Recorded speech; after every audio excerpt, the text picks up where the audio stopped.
Yo les cuento que Alejandro Beniati es fariseo, no sabía que se llamaba fariseo Alejandro también. Nació el 2 de octubre del 34, acá en San Andrés de Giles. No sabía que había sido, mirá, Beniati fue camionero. ¿Vos sabías que fue camionero, director? No, tampoco. Bueno, y obviamente estuvo estudiando en el Colegio Nacional, se recibió del Colegio Nacional acá de San Andrés de Giles y después hizo el doctorado en Ciencias Químicas en Buenos Aires. Después lo abandonó, no lo terminó, ese estudio no lo terminó. Pero bueno, todos los conocemos por su obra literaria, ¿no? Alejandro Beniati es quizás el escritor que nos ha dado mucha trascendencia, ¿no? Y yo voy a hablar ahora un ratito con alguien que está escribiendo un libro sobre Alejandro Beniati, este señor que ustedes tienen en pantalla, que se llama Carlos Parodi, vive en la ciudad de Buenos Aires, y lo voy a saludar. ¿Cómo andas, Carlos? Buenas tardes, gracias por estar ahí. Muy bien, muy contento de hablar con gente. Bueno, vos sos porteño, pero hablar con la gente de Giles me encanta. Ya no soy más porteño, yo hace 30 años que vivo acá, perdí mi ciudadanía en la ciudad de Buenos Aires, no me dejan entrar más. Bueno, debe ser un pueblo como que te abduce, ¿no? Sí, es así, ya lo creo. ¿Cuándo conociste la obra de Beniati vos? ¿Cuándo conocí la obra? Sí. Si te doy una fecha exacta, creo que somos contemporáneos vos y yo, en el año 77-78. Ah, mira. Cuando él en ese entonces, si querés te hago una breve, él había regresado a Buenos Aires en agosto del 79. Vivía en París, ¿no? ¿Puede ser? Él había venido... No, él estaba en España. Ah, en España. De tantos viajes retorna a Buenos Aires en agosto del 79, ya siendo bestseller el tipo. Sí, claro. Ustedes tienen ahí un bestseller que le peleó cabeza a cabeza con García Márquez en el año 70 y pico también. Y cuando Alejandro regresa a Buenos Aires, publica en algunas revistas que los adolescentes ávidos de misterios y de poesía y de música buscábamos. Eran revistas como Rock Superstar o Hurra, que eran del grupo de Andrés Casciolo. ¿Te acordás de la revista Humor? Sí, claro, por supuesto. Ediciones de La Urraca sacó 2 publicaciones muy interesantes donde le habían dado cabida y lo habían presentado como un nuevo colaborador, un escritor del misterio. Pero esto fue a su regreso por última vez a la ciudad, por última vez al país. Luego de un derrotero universal. O sea, Alejandro es nacido en Giles, pero es habitante del universo. Sí. Yo te digo con absoluta convicción, por todo el laburo que vengo haciendo hace más de un año documentándome y sumergiéndome en su vida y en su obra. Exquisita, intrigante y apasionante. Fue amigo de Cortázar. A mí me contaron que fue amigo de Cortázar. ¿Estás certificado eso? No, en realidad amigo no. Ajá. Desde un episodio, en el año 76, Alejandro, merced a una visita fugaz de Henry Miller a Barcelona, publica un artículo y a su vez había publicado, él se multiplicaba como escritor, era un articulista, era un palabrista, tenía un don de narrador increíblemente versátil y bello.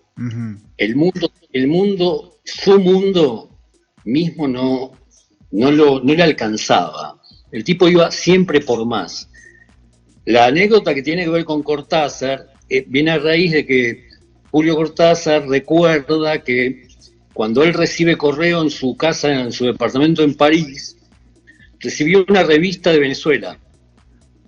En esa revista había un artículo de Alejandro Beniati titulada Los argentinos y Henry Miller.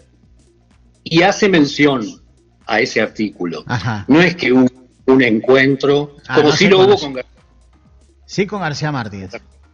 Sí, con García Márquez sí, también con Serrat, del cual fue amigo. Claro. Sí, sí.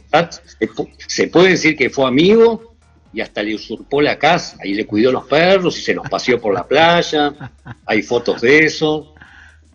Alejandro, según me dijo el autor del prólogo, Eduardo Romano, poeta que hoy tiene 80 años, impecables, 80 y pico, era un tipo que le decía, mira, cuando uno va a viajar siempre tiene que ir para arriba, para adelante, nunca descender.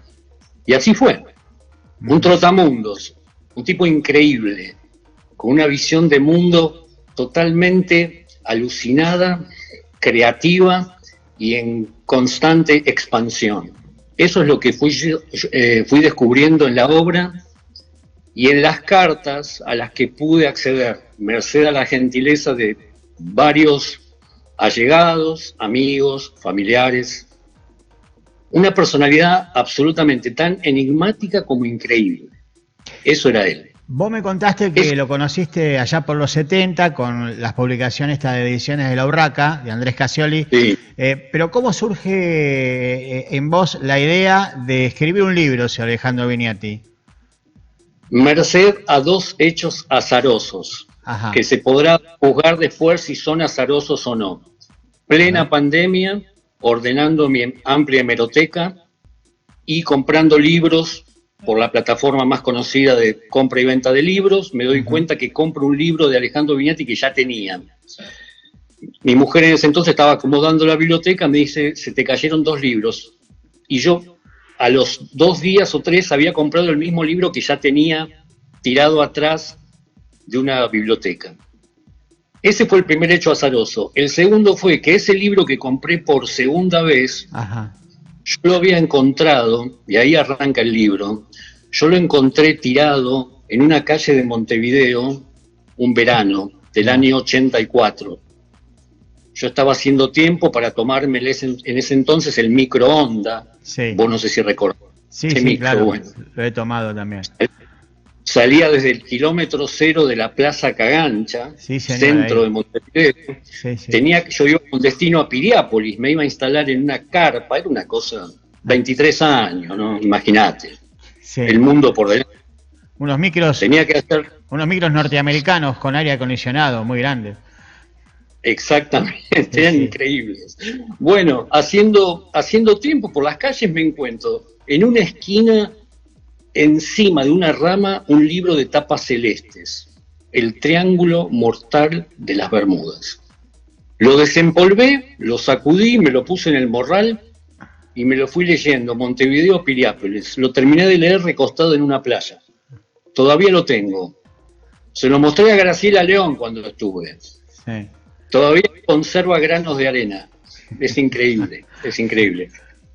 Eso sumado a cuando regresé a Buenos Aires, seguía leyendo, estudiando, estudié comunicación, publicidad, hice talleres, etcétera, etcétera, pero trabajo de otra cosa que me da de comer.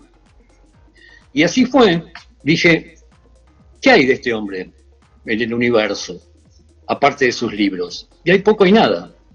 Una muy linda semblanza que brinda Graciela León, esa hermosa mujer historiadora que vive a pocas cuadras de donde deben estar ustedes. Sí.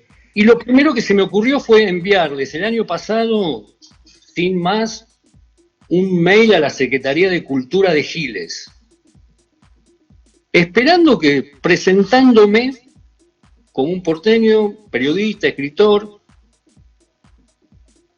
planteando un proyecto. Mandé el mail diciendo, bueno, ya está. Me lo contestaron a los 5 minutos. Bien. Quiero agradecer públicamente a Judith, en ese entonces, estaba trabajando en la Secretaría de Cultura. Judith Ferraris.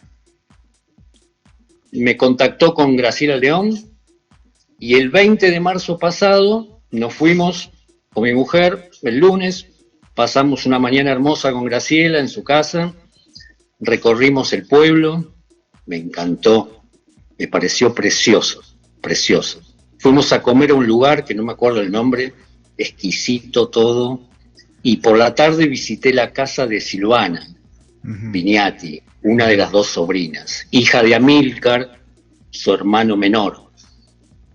Otra persona bellísima, quien muy gentilmente me abrió sus puertas, me mostró sus tesoros guardados, me permitió hojear alguna correspondencia, me brindó algunas fotos. Y el libro está ahí, Carlos. O sea, está ahí, ya está. O sea, falta compaginarlo y mi intención es presentarlo allá. Merece ser presentado allá. Bueno, sí, esperemos que lo puedas hacer. Lo último que te pregunto, sin que me lo espolearlo el libro, ¿no? ¿Es una cronología de su vida o son cuestiones que vos escribís aleatorias sobre la vida de Alejandro Vignati? Muy buena observación, Carlos.